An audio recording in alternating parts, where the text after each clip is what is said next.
Dan Rasulullah SAW dilahirkan daripada keturunan Siti Hajar. Kemudian Nabi Ibrahim AS memerintahkan anak-anaknya daripada zuriat Siti Konturah untuk menetap di timur Asia Tenggara. Para ulama Yaman menyatakan timur yang dimaksudkan itu ialah Kepulauan Melayu yang merangkumi Patani, Malaysia, Brunei dan juga Indonesia. Dikatakan bangsa Melayu lahir daripada zuriat Siti Konturah. Mereka digelar kaum Jawi.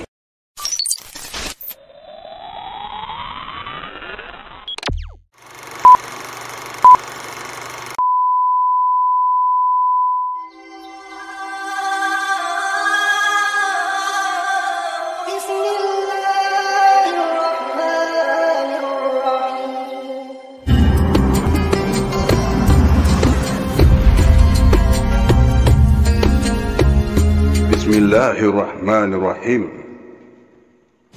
Benarkah Bani Tamim itu daripada keturunan Raja-Raja Melayu pemegang panji hitam?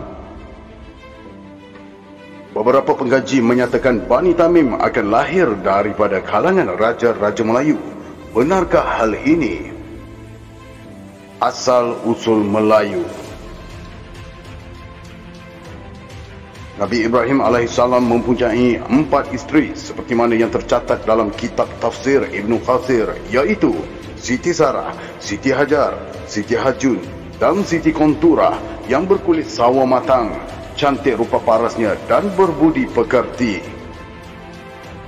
Dalam doa Nabi Ibrahim AS, "Wahai Tuhan kami, utuskan di kalangan mereka seorang Rasul yang membacakan ayat-ayat Engkau dan mengajar kitab dan hikmah dan menyucikan mereka. Sesungguhnya Engkaulah yang maha mulia, lagi bijaksana.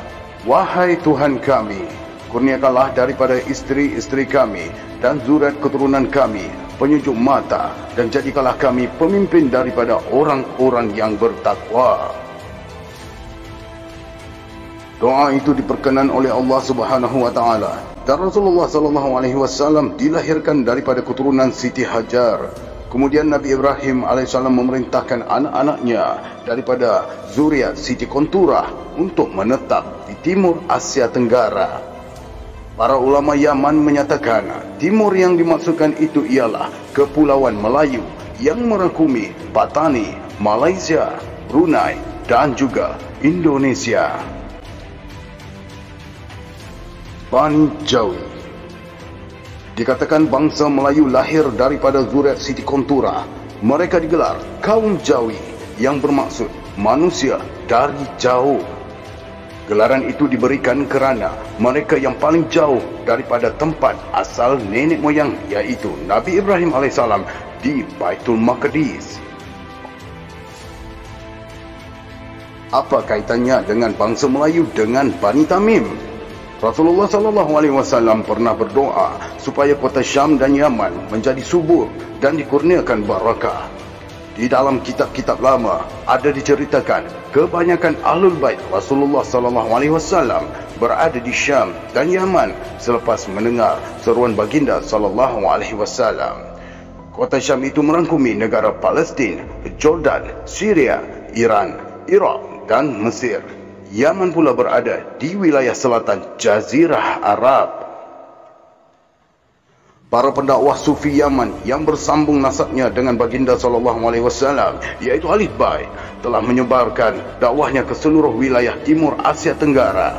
Mereka ke Kepulauan Melayu membawa ajaran Rasulullah SAW kepada Sultan-Sultan Melayu, sehingga menjadi tanah Islam yang mutlak.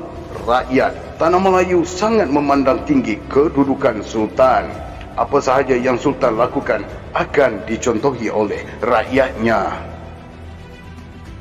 Apabila Sultan memeluk Islam, maka seluruh rakyatnya juga memeluk Islam.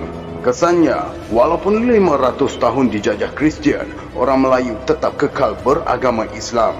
Ini bersesuaian dengan sabda Nabi SAW. Sesungguhnya rakyat akan mengikut gaya, cara hidup dan agama para pemimpin mereka.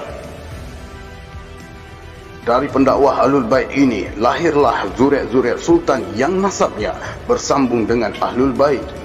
Di sinilah dikatakan mengenai keturunan Bani Tamim dari bangsa Melayu, pertembungan keturunan Rasulullah sallallahu alaihi wasallam iaitu Siti Hajar dan keturunan Nabi Ibrahim alaihissalam iaitu Siti Kontura. Sabda Rasulullah sallallahu alaihi wasallam, satu kaum dari timur iaitu pemuda Bani Tamim dan Ikhwan akan muncul dan menyerahkan kuasa kepada Imam Mahdi. Dalam petikan kitab Al-Hawi lil Fatawa karangan Imam Sayuti telah dikeluarkan Imam Tabrani daripada Ibnu Umar meriwayatkan Rasulullah sallallahu alaihi wasallam telah memberi bai'ah kepada tangan Sayyidina Ali lalu bersabda, akan keluar dari sulbi ini pemuda yang memenuhi dunia dengan keadilan iaitu Imam Mahdi. Apabila kamu melihat yang demikian itu, maka wajib kamu mencari putra Bani Tamim. Dia datang dari sebelah timur dan dia adalah pemegang panji-panji Al-Mahdi. Rasulullah sallallahu alaihi wasallam bersabda, akan keluar seorang lelaki dari seberang sungai yang dikatakan Al-Haris bin Haras, yang di hadapannya adalah seorang lelaki yang dikatakan Al-Mansur. Dia akan memudahkan urusan atau membela keluarga Rasulullah sallallahu alaihi wasallam. Setiap mukmin wajib menolong dan menerimanya. Rasulullah sallallahu alaihi wasallam bersabda, sesungguhnya Bani Tamim itu mempunyai kekuatan jiwa yang hebat, tetap pendirian dalam mempertahankan prinsip. Mereka juga adalah pembela kebenaran di akhir zaman. Imam Qurtubi menghuraikan hadis di atas mengatakan bahawa berdasarkan hadis tersebut dapat diyakini bahawa Bani Tamim tiada akan terputus keturunan mereka sehingga hari kiamat. Bahkan Bani Tamim di akhir zaman nanti adalah kelompok yang amat kuat berpegang kepada kebenaran dan memperjuangkannya. Imam Ibnu Hajar menjelaskan ciri-ciri utama Bani Tamim iaitu, sedia maklum sejak zaman jahiliah sehingga Islam bangkit, Bani Tamim sentiasa menguasai pemerintahan.